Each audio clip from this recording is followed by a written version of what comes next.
When a respected pastor is caught burying 3 bodies inside his own church, the town reels. But the truth behind the grave is even darker than the crime he had committed.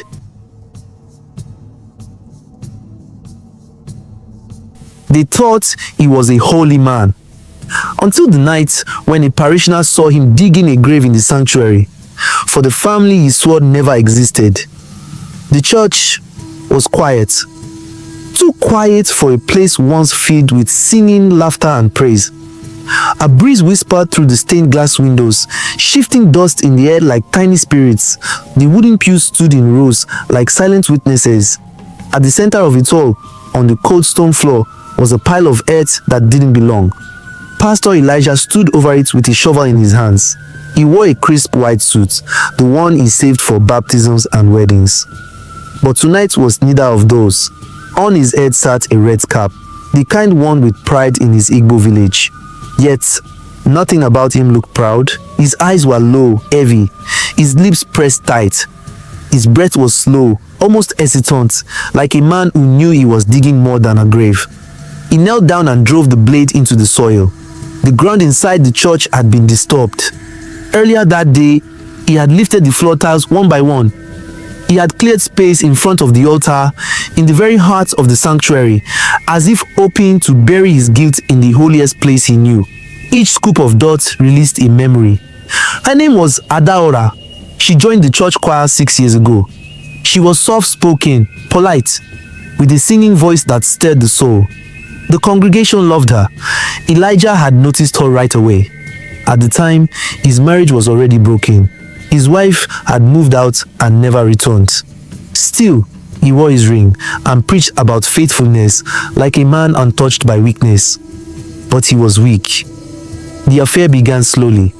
Late-night rehearsals turned into quiet conversations. Conversations turned into lingering touches. Then one night, in the back room behind the pulpit, everything changed. They never talked about love, only need. Regret followed quickly. When she told him she was pregnant, he panicked. Adaoro, no one can know, he whispered, pacing his office. She stood there with her hands folded, barely just beginning to show. "You're the father," she said, "and they deserve to know your name." He didn't deny it. He just didn't act. He gave her some money and said nothing more. He didn't attend the baby naming. He didn't visit her again. Twins, a boy and a girl. David and Divine. She raised them alone, struggling to find work and still singing in churches when she could. He avoided her every time she came near. Then, 2 days ago, he got the call. Adaora had died. Internal bleeding. The babies had died too, sick and weak. They said she had no listed next of kin. No father was named. Nobody had come forward to claim the bodies. That night, Elijah didn't sleep. He sat in the dark, watching the shadows move across the floor of his office. For the first time in years, he felt cold all over. Something inside him, something he thought was buried, clawed its way to the surface. He left home before dawn, drove to the mortuary, and made arrangements in secret. The night staff didn't ask many questions. He gave them cash and signed a false name. No one stopped him. He wrapped Adaora and the twins himself, trembling with every fold of the cloth. Now, in the center of the church, the grave was wide and deep. Elijah lowered her gently into the pit. Her face was still, beautiful even in death. The twins rested in her arms, swaddled in off-white linen like they were going to sleep. He knelt at the edge and stared at them. "I failed you," he said softly. "I failed all of you." He closed his eyes and let the silence press down on him. "I preached about mercy, but gave you none. I told others to confess their sins while hiding mine. I stood at this altar every Sunday, wearing pride like armor, while you were suffering." His voice cracked. "I'm sorry." Footsteps echoed in the back of the church. He froze. He stood up quickly, turning his head toward the rear entrance. He thought he saw movement, just a blur of fabric and light, but by the time he reached the door, no one was there. What he didn't know was that Sister Ruth, a faithful church member in her 60s, had come back for her Bible. She often forgot things. She often walked in without knocking. She didn't expect to see her pastor digging a grave inside the church. At first, she thought it was a dream, but when she saw the bodies, the woman and the babies, she gasped. Then she ran. She crossed the street to her house and locked the door, shaking. She called the police. Back inside the sanctuary, Elijah sat again beside the grave. He thought he was alone with his grief. He didn't know the church had already been turned into a crime scene in waiting. Minutes passed. Blue and red lights began to dance across the stained glass. He didn't hear the sirens at first, just the soft rumble of tires and the murmur of radios. Then came the voices. "Put your hands up! Step away from the grave!" Flashlights flooded the sanctuary. Guns were drawn. Elijah turned slowly. His white suit glowed under the beams. He raised his hands without a word. Behind him, the open grave remained. Quiet, untouched, sacred in its own way. He didn't resist. He didn't speak. As the officers handcuffed him, one leaned over the edge of the grave and covered his mouth.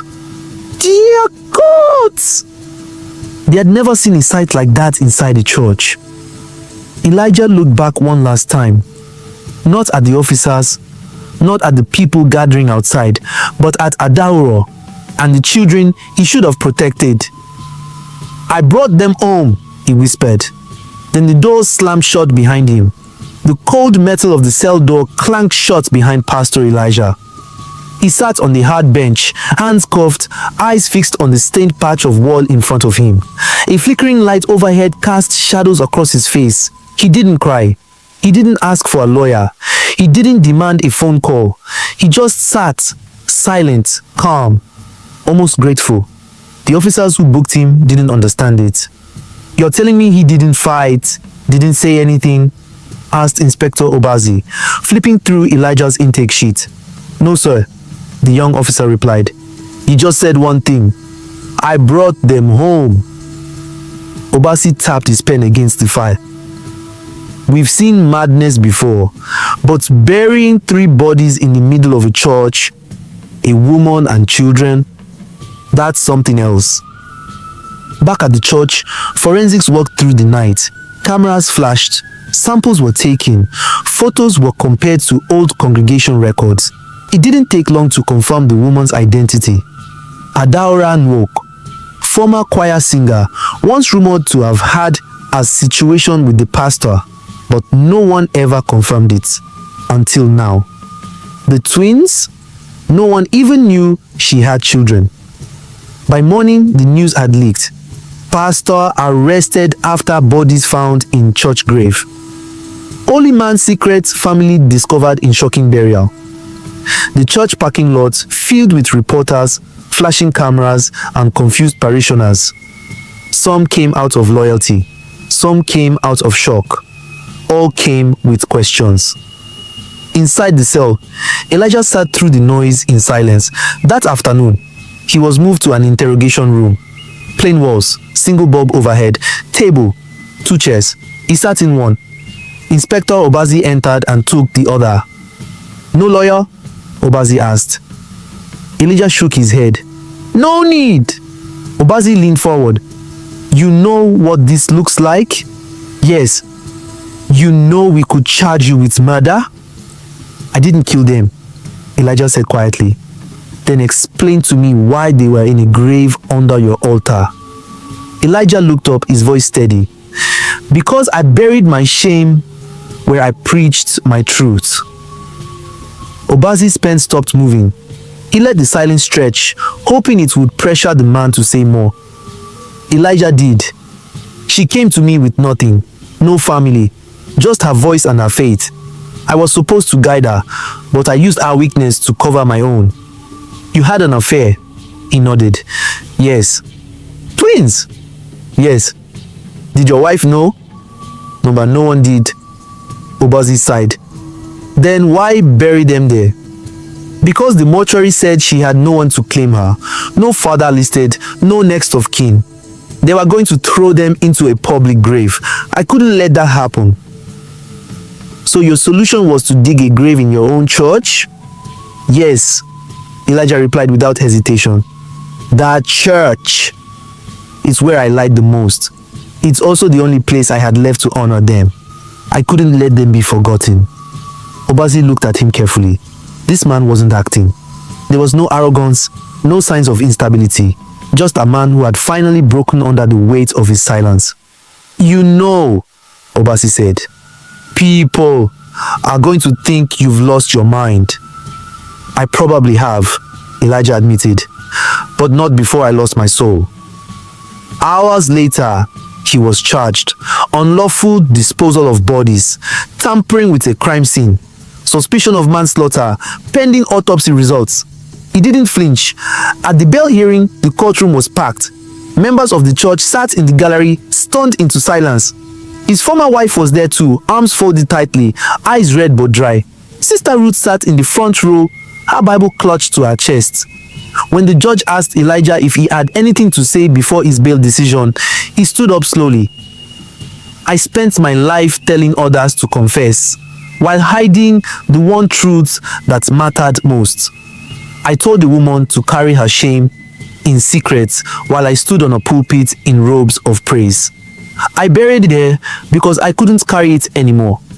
If prison is the cost of confession, I accept it. Gasps echoed in the courtroom. The judge paused, then spoke softly. Bail is denied. This court needs time to understand the full weight of your actions. Guards escorted him away. He turned one last time toward the gallery, not for pity, not for forgiveness, just to look. Later that night, a journalist published the full story, not just the scandal, but the backstory. The quiet woman who once sang in the choir, the twins who never knew their father, the pastor who broke under the weight of denial. It spread fast. The public was divided. Some called for his head. Others saw it differently. They said he was a broken man, finally telling the truth the only way he knew how. Days passed. Elijah remained in prison, awaiting trial. The grave inside the church was sealed, but not erased. The church council voted to leave the spot marked, not with judgment, but with memory. They placed a plaque beside the altar. Here lies Adaura and her children, once denied, now remembered. Let truth always speak louder than silence.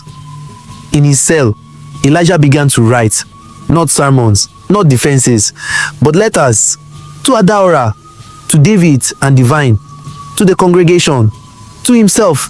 He didn't ask for redemption. He only wrote what he should have said long ago. And for the first time in years, the pastor slept through the night.